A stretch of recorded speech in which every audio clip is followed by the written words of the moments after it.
سوف ألقي على لسان حضراتكم قصيدة بعنوان العصفور الأزرق. اطلع على الكرسي ولا يهمك.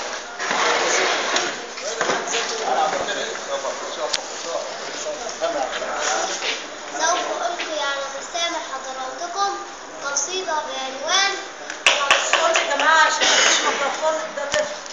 العصفور الأزرق للشاعر منصور عبد المقصود. انت بتختار برضه بالذات يعني. عزيزي العصفور الأزرق، هل يمكن أن تمسي صديقا أبوح إليه بأسراري؟ هل يمكن أن تبقى رفيقا تجوب معي في أسفاري؟ عصفور الأزرق علمني كيف توزعت الأرزاق. هل تغضب يوما عصفوري لو سبقك عصفورا آخر أو فاز عليك بسباق؟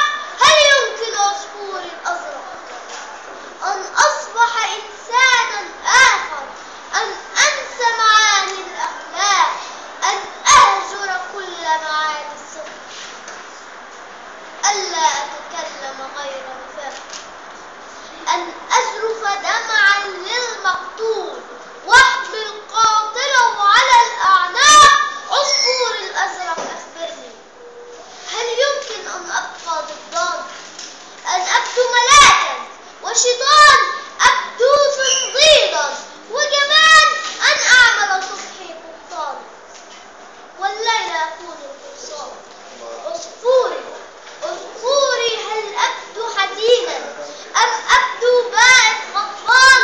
أنا أحلم أن أبقى خليفة أهرب من قفص السجاد، فأنا مسجون في نفسي من دون جدار وقضبان، مسجون داخل أفكاري تقتلني هواجس شيطان.